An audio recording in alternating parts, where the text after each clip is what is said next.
Gimana kabarnya Bu? Alhamdulillah sehat walafiat. Terima kasih ya Bu atas waktu dan kesempatan untuk menerima saya di sekolah ini. Bu, sebelum kita mulai bisa Ibu perkenalkan diri Bu dulu Bu sebentar Bu. Nama saya adalah Mariani SPD, masih PLT di sekolah SD 08 Sisunya, Kabupaten Labuan Batu Selatan, Provinsi Sumatera Utara. Iya, terima kasih Ibu Mariani. Bisa kita mulai Ibu? Insyaallah. Relax aja ya Bu. Agak tegang ya. Iya Bu. Gini Bu, ada beberapa pertanyaan yang akan saya sampaikan kepada Ibu mengenai pengambilan keputusan. Sebagai pemimpin kita kan harus memberikan pengambilan keputusan untuk tindak lanjut terhadap masalah-masalah yang dialami ini. Seperti itu Bu. Jadi ada pertanyaan ini Bu yang pertama. Selama ini bagaimana Ibu dapat mengidentifikasi kasus-kasus yang merupakan dilema etika atau rujukan moralis Ibu? Seperti kejadian di sekolah, contohnya anak murid yang datang terlambat. Kemudian saya tanya kenapa terlambat, ternyata alasannya itu sangat menyentuh hati kita, dan saya tidak memberikan hukuman, hanya kembali kalau membantu orang tua diutamakan sekolahnya, diperhatikan, hanya itu saja. Jadi ini anak yang terlambat masuk sekolah. Itu apakah berulang-ulang Bu? Tidak, setelah saya berikan arahan bahwa sekolah itu kan pakai jadwal, namun kalau digunakan bebas waktunya. Jadi setelah arahan dan saya nasihatkan, ternyata itu besok bisa lebih cepat datang. Kita mesti manggil wali kelasnya ataupun orang tuanya. Langsung pasal mungkin anak itu nggak soleh gitu. Iya. Oke Bu, selanjutnya Bu, selama ini bagaimana Ibu menjalankan pengambilan keputusan di sekolah Ibu, terutama untuk kasus-kasus di mana ada kepentingan yang sama-sama benar atau sama-sama mengandung nilai kebajikan seperti itu. Apa nilai kebajikan yang Ibu? Contohnya disiplin dan yang menuju kepada karakter anak. Sampai kita mentaati peraturan sekolah. Biasanya Ibu ada prosedurnya Ibu sampaikan ke anak-anak? Saat anak-anak melaksanakan selesai makan senang. Kenapa kan ada sebelum kecil dulu kan, ada yang terlambat, kita kasih arahan, begitu saja. Namun kalau besoknya udah banyak berkurang, tidak lagi 5 orang contohnya, biasanya 3 orang lagi, besok lagi jangan-jangan terlambat. Langsung ya Bu? Iya, tapi dengan cara nanti anak-anak yang bermain, dengan cara kasih tahu motivasi lah. Mantap itu. Kemudian Bu, langkah-langkah atau prosedur seperti apa yang biasa Ibu lakukan selama ini Bu untuk mengatasi kasus itu? Yang pertama itu kalau kita membuat supervisi, saya mencari apa saja kasus-kasus yang dialami di kelas bagi wali kelas masing-masing. Kemudian kasus yang berada di kelas itu dimusyawarahkan di rapat, kita mencari solusi bersama, dan keputusan itu besoknya atau buat kali disampaikan dengan wali masing-masing agar kasus yang sama tidak lagi terjadi. Intinya untuk langkahnya supervisi dulu ya Bu. Musyawarah biasakan sendiri, karena langsung saya sendiri yang memutuskan, yang ada hasil saya memutuskan karena tahu. Saya komunikasi dulu ya. Oke Bu, selanjutnya ini masih relax kan Bu? Insyaallah. Hal apa saja selama ini Ibu anggap efektif dalam pengambilan keputusan pada kasus-kasus dilema etika Bu? Ini hal yang sering munculnya dulu. Misalnya anak itu yang dilema itu masih banyak lagi sini, sudah kita tanamkan karakter misalnya kan, sopan santun, satu mendatang itu salam, disapa, selalu tersenyum, dan untuk melewati guru-guru yang berada di sekitar mereka itu kami egoisnya untuk tunduk badannya supaya itulah itu tadi dilema yang baik yang kami ajarkan di sini. Ditanggapi sendiri Bu, badan besar menanggapi Bu. mengajukan orang tua murid untuk menyelesaikan permasalahan anaknya di sekolah. Karena kalau misalnya masalahnya itu kami langsung nggak bisa saya sendiri, memang ada wali muridnya, wali kelasnya kan, wali kelasnya juga beratasi. Tanpa dalam hal-hal yang terjadi di sini, misalnya terjadi sampai berdarah itu kami sepakat langsung membawa anak ke rumah sakit terdekat. Setelah itu baru memanggil orang tuanya, karena kan peristiwa itu insiden terjadi di sekolah. Terus kita nggak ada miskomunikasi sama wali murid. Harus ada miskomunikasi. Ibu selanjutnya, hal-hal apa saja selama ini merupakan tantangan Ibu dalam pengambilan keputusan pada kasus ini? Ada tantangan Ibu? Banyak lah, kadang perbedaan pendapat dengan guru-guru belakang itu silakan. Namun saya sebagai pemimpin kan harus lapang dada kan, dan bersikap adil. Kalaupun hanya bisa saya tutupi sendiri, saya tutupi. Kalau nggak bisa juga, karena kan kita mempunyai perbedaan pendapat. Jadi gimana Bu mensiasati antara perbedaan argumentasi antara guru-guru yang tidak setuju dengan guru yang setuju ini Bu? Itu mudah di sini. Saya hanya mencari soal terbaik saja. Jadi bagi guru yang kadang ada 2-3 kan kita sebutkan ada 21 guru. Kadang bukan kami hanya 2 orang. Kan itu kita mencari soal terbaik. Dan orang tadi ya kita menghadapi saja sampai menghadapi guru tersebut. Kan pokoknya nggak bisa bodoh. Pokoknya tetap kita adakan bagaimana mendapatkan satu ini supaya tidak bersama atau tidak sendiri. Enggak juga. Iya, kembali. Nah, selanjutnya Bu, apakah Ibu memiliki jadwal tertentu dalam sebuah penyelesaian kasus di rumah ini? Apakah Ibu menyelesaikannya di tempat atau memiliki sebuah jadwal untuk menyelesaikannya? Tergantung masalahnya, Bu. Kalau masalah kecil kan, misalnya ada kasus orang wali murid itu melaporkan apa jelas, saya dipanggil. Dan jadi saya mengatakan anak itu dengan empat mata tanpa sekontak yang lain. Namun begitu pun kalau ada yang tidak senang misalnya dengan tersebut sudah selesai melakukan dulu, baru kita panggil. Jadi intinya apakah diselesaikan di hari itu juga Bu atau di Tidak luar dulu, minggu waktu itu kan untuk belajar Bu. Kadang udah mau pulang, bisa dipanggil sebentar nak, mampu, ada lagi kan, kita panggil orang tua, mereka ke orang tuanya. Kadang kan itu apa dia itu kelakuan itu merugikan kawannya gitu kan, kawannya kurang terima, orang kurang terima, ya kita selesaikan lah. Tanggal satu dia nanti ada satu lagi di sekolah mengajinya, tapi tidak bersama waktu itu Bu. ada waktu-waktu Iya, yang saya sendiri. Iya.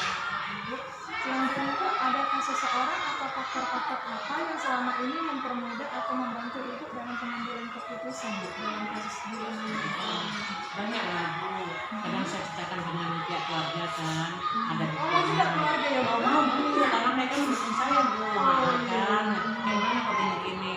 Tapi kemudian yang pertama keluarga, yang kedua sesama wali murid, wali kelas kan, khususnya kan saya mereka semua mendukung saya. Iya, orang tua juga. Biasanya kan jarang untuk kasus kerjaan itu ke keluarga ya kan Bu? Saya tema-tema masalahnya Bu, mengatasi ini ya dalam katakan ada dan kata-kata saya kan ada dulu gitu kan, kasih kadang udah benerin kayak juga gitu, kalau kelas seperti guru main kan, ini udah gini, oh ya, jarang saya mendapatkan sesuatu sembunyian, karena keluarga tadi kan, Laki-laki dulu ya kan Bu, kalau mana benar, mana salah. Iya Bu. Untuk pertanyaan terakhir ini ya Bu ya, Ibu nggak bosan kan Bu? enggak lah, setelah pertanyaan itu nggak apa-apa, iya mau coba.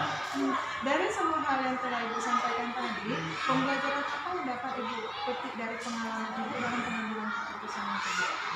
Yang pertama kan Bu, disiplin kami itu setelah kami tentang kasus di sekolah ada peningkatan, mulai peraturan kelas sebelum di sekolah ini anak jangan dari terbiasa. Kemudian guru-guru yang tadinya saya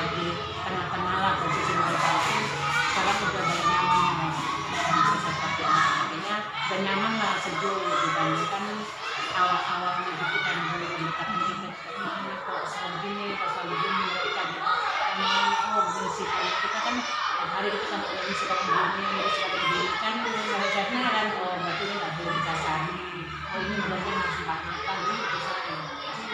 Berarti intinya ibu mendekati loh satu-satu dulu, cari dulu karakternya bagaimana. Mantap sekali.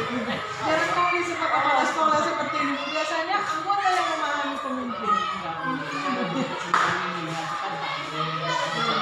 Maka nggak pernah ada bentuk Pernah kan di sini.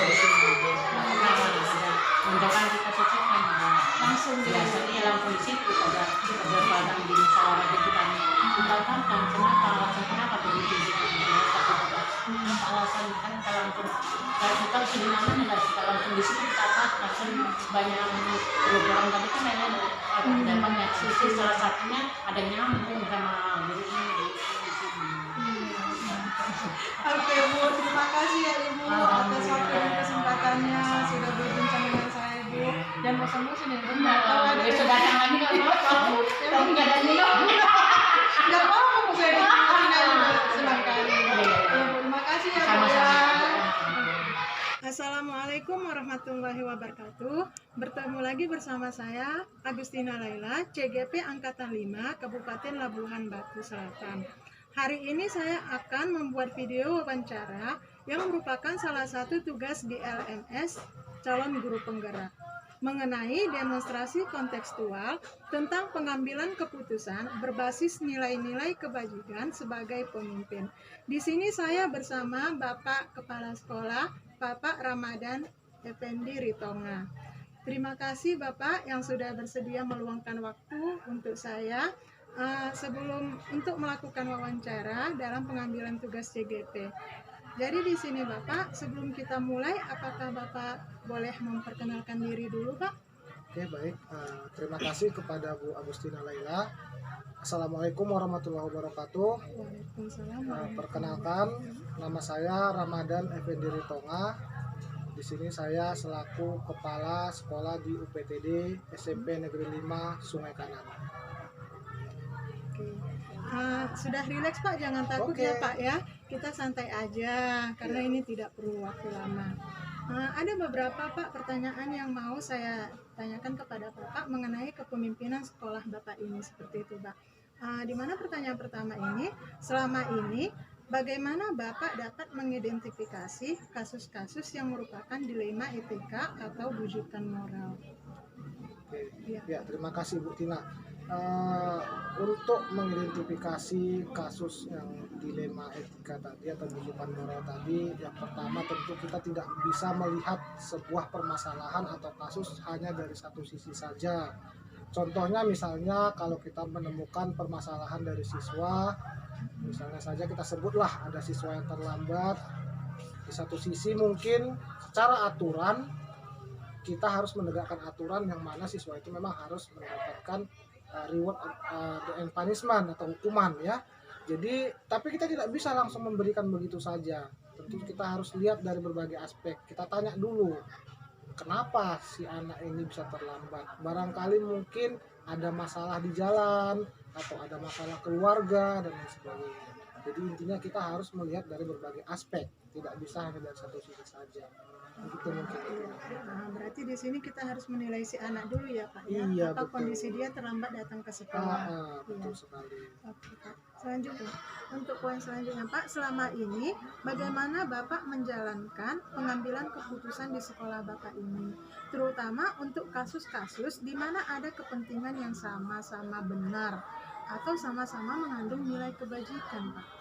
Ya, untuk kasus seperti itu, Bu Tina, seperti yang saya jelaskan tadi di pertanyaan sebelumnya, tentu kita juga harus memiliki rasa peduli, rasa empati terhadap siswa kita. Jadi, memang kita sebagai pemimpin harus konsisten dengan penerapan peraturan. Tapi di lain sisi juga kita harus melihat aspek lain. Dari sisi siswa ini tadi, kita harus tanyakan ada apa kendalanya, apa masalahnya, dan kita juga ikut membantu untuk mencari solusi terhadap permasalahan si siswa ini tadi. Saya kira begitu Bu Tina. Berarti di sini ada rasa kasihan lah ya, Iya, Pak, ya. betul. Karena belum tentu apa yang diperbuatnya masalah besar Iya, untuk betul kita sekali. seperti itu Pak. Oke. Selanjutnya Pak, langkah-langkah atau prosedur seperti apa yang biasa Bapak lakukan selama ini? Apakah Bapak memanggil orang tua siswa atau bagaimana Pak? Oke, baik. Jadi kalau di sekolah kita ini biasanya kalau ada misalnya siswa yang mengalami masalah buat di luar dari aturan dan tata tertib, biasanya kita panggil dulu si siswanya ini, kita koordinasi dengan wali kelasnya.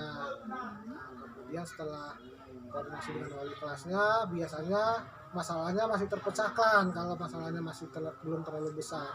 Namun kalau kami anggap masalahnya itu sudah melebar, ya memang komunikasi dengan pihak orang tua itu sangat diperlukan. Jadi ya kami akan melakukan komunikasi dengan orang tua, bisa nanti pihak gurunya yang datang ke rumah orang tuanya atau orang tuanya yang akan diundang untuk datang ke sekolah untuk membicarakan tentang permasalahan si anak ini.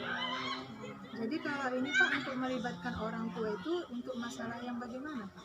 Misalnya kalau si anak itu pelanggarannya sudah cukup berat, termasuk ke dalam kategori berat, misalnya si anak ini bolos sekolah atau ketahuan merokok atau ya yang termasuk kategori yang sudah cukup berat lah dia, baru kami adakan komunikasi dengan orang tua. Tapi kalau yang pelanggaran ringan misalnya terlambat masuk ke sekolah, ya saya kira pembinaannya cukup di tingkat sekolah saja dengan menyampaikan atau mendiskusikan permasalahan ini dengan guru-guru khususnya kepada wali kelasnya untuk dicarikan solusi. Selanjutnya Pak, hal-hal apa saja yang selama ini Bapak anggap efektif? Hal yang Bapak anggap efektif dalam pengambilan keputusan pada kasus-kasus dilema ini Pak? Ya, saya kira untuk kasus-kasus seperti ini memang ya saya sebagai pemimpin juga harus menerima masukan dari seluruh warga sekolah, khususnya misalnya dari guru-guru, dari wali kelas. Jadi saya tidak bisa serta-merta mengambil keputusan hanya dari diri saya sendiri. Saya harus tanyakan, dan kalau perlu memang seperti yang saya sampaikan sebelumnya tadi, kita panggil dulu orang tuanya, kita cari solusinya. Kalau memang sudah tidak dapat lagi solusinya, ya baru kita ambil keputusan yang yang efektif, betul. Berarti di sini ada unsur kolaborasi untuk warga sekolah Iya, ya? betul, Bu. Iya, karena kita tidak bisa mengambil keputusan sendiri seperti itu Pak. Oke, selanjutnya Pak, hal-hal apa saja yang selama ini merupakan tantangan Bapak dalam pengambilan keputusan pada kasus-kasus dilema etika ini Pak? Iya, itulah tadi Bu, seperti sebelumnya juga tadi ya, terkadang ada sebagian warga sekolah atau guru-guru yang mungkin memang dia konsisten terhadap peraturan, jadi dia kurang memikirkan aspek misalnya tentang kepedulian, rasa kasih sayangnya tadi terhadap siswa. Ya kalau udah salah, kalau udah benar, ya benar. Nah, tapi kan kita tidak bisa berbuat seperti itu, menyamaratakan semua peraturan. Kita juga harus melihat semua aspek lagi tadi, kembali lagi. Jadi ya itu salah satu tantangan juga saya sebagai pemimpin di sini untuk menyampaikan hal-hal yang seperti ini, untuk menyamakan persepsi dengan seluruh guru-guru agar tidak terjadi misinformasi. Begitu. Iya, Pak. Berarti di sini terlebih dahulu Bapak komunikasikan kepada semua Iya, guru. betul. Memang ada kalanya memang guru ini tidak mau menerima ya. Iya. Pak, ya. Dia hanya mementingkan egonya dibandingkan dengan kasih sayang, Iya, belas betul. kasih sayangnya seperti itu. Oke Pak, selanjutnya Pak, apakah Bapak memiliki jadwal tertentu dalam sebuah penyelesaian kasus dilema etika ini Pak? Atau apakah Bapak menyelesaikan di tempat atau memiliki sebuah jadwal menyelesaikannya? Bentuk atau prosedur seperti apa yang Bapak jalankan? Ya, baik. Ini berkaitan juga sebetulnya dengan yang tadi saya jelaskan, Bu. Untuk misalnya mengambil keputusan terhadap sebuah permasalahan anak-anak yang kita anggap sudah cukup besar, saya kira kita tidak bisa mengambil keputusan pada saat itu juga, Bu. Jadi kita harus betul-betul memikirkan, mengambil waktu dulu beberapa saat atau beberapa hari misalnya, untuk kemudian dicarikan solusinya. Tapi ya jangan terlalu lama juga kan gitu.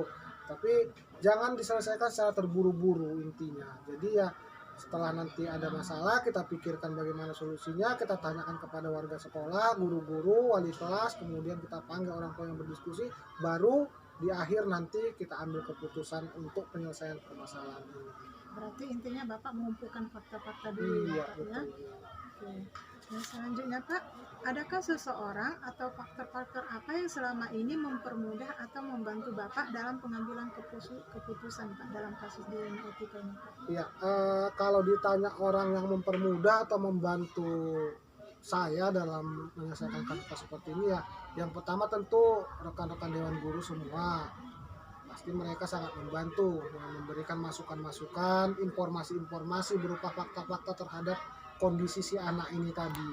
Jadi dengan informasi yang diberikan oleh guru-guru tadi yang saya dapatkan dan saya kumpulkan, maka itu sangat membantu bagi saya untuk memberikan keputusan, membantu saya untuk mengambil keputusan terhadap permasalahan si anak ini tadi.